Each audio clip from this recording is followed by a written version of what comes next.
What's up guys, I'm Rico Arroy and today I'll be unboxing the Xiaomi Pocophone F1, arguably one of the most exciting phones that came out in 2018.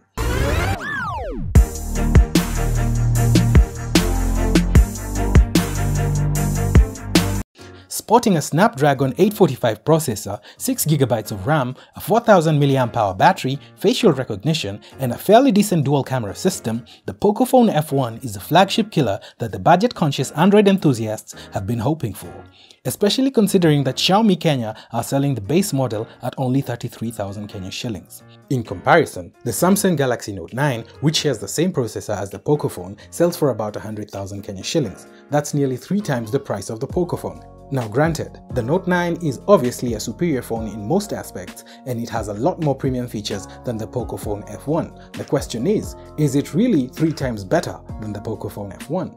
We'll look more into that during my full review after I've spent more time with the Pocophone F1. For now, let's get on with the unboxing. Xiaomi opted to go with a black and yellow color scheme on the box. The branding is pretty minimal with only the words Pocophone by Xiaomi on the front. Here it indicates that I have the international variant of the phone. If you're shipping your phone from China, you need to make sure that you buy a version of the phone that will support the LTE bands on your network carrier, otherwise you may have trouble with mobile data connectivity. I got nothing. In the box we find a sleeve containing the user manual as well as a TPU plastic case. It's not very sturdy, but it's better than not having one at all.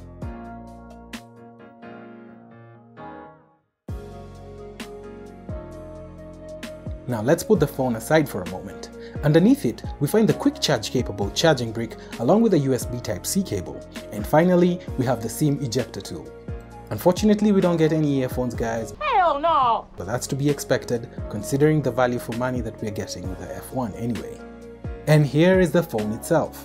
It's quite hefty, weighing in at 182 grams, considering it has an all-plastic body.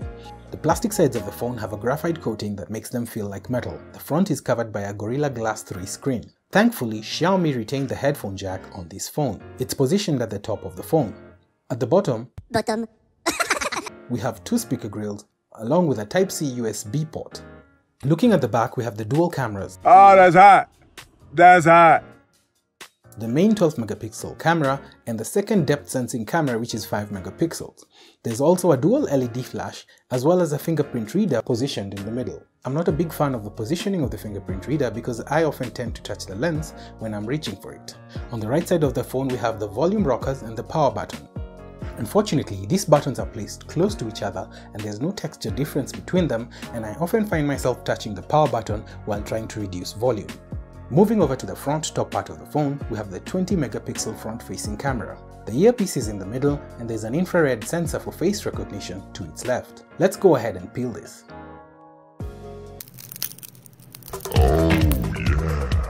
This phone has dual SIM support. The SIM card tray is located on the left top side of the phone.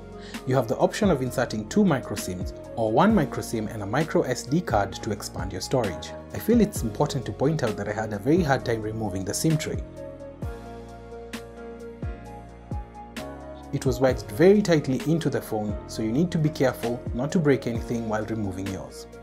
I found the included TPU soft case to be quite a fingerprint magnet. Here's how the phone looks with it. I actually prefer the feel of the Graphite Black paint finish on the phone, but I'm not brave enough to use it without a case. Out of the box, the phone came running Xiaomi's MIUI 9 on top of Android 8. However, an Android 9 firmware update was released in mid-December and MIUI was also updated to version 10. I have held off on the update because I saw a number of Pocophone users on the MIUI forum complaining about faster battery drain and camera lag issues after updating. I don't know how widespread the issues were, but I'll only update after they've been patched. For now, if you want to make use of Face Unlock, you have to set your region to India, otherwise the option won't be available. The Pocophone has a 6.18-inch LCD display with a resolution of 1080 by 2246 pixels, giving it an aspect ratio of 18.7 by 9. I must say I'm not a big fan of the notch, and thankfully on MIUI 9 there's an option for hiding it. The screen is pretty bright for indoor use, but in bright sunlight the viewing angles aren't great. It definitely can't compete with the Super AMOLED displays on the iPhone X or Galaxy Note 9. To price this phone competitively, Xiaomi definitely had to cut some corners, and the screen is one area where this is evident.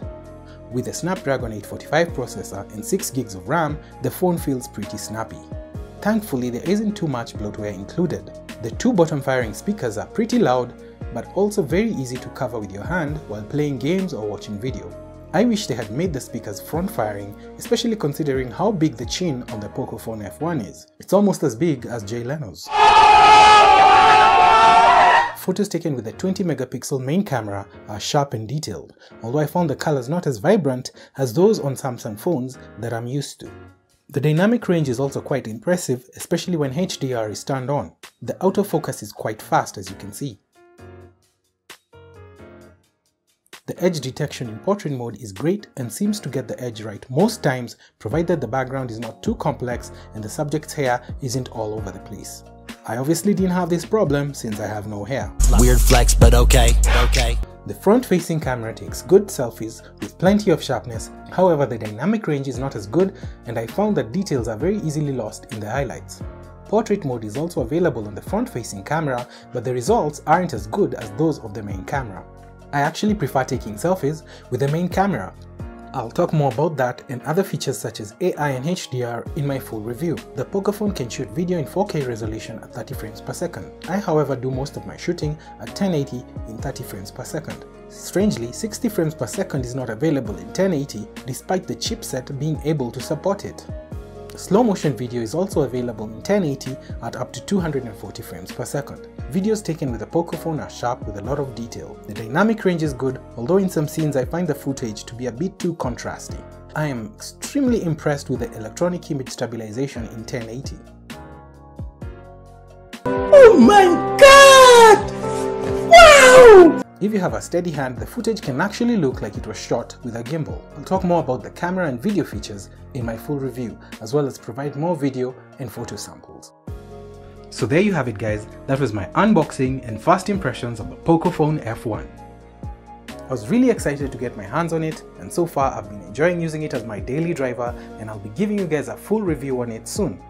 What do you guys think about this phone? Do you intend to get it? Do you already have it? If you do, what do you like about it? What do you hate about it?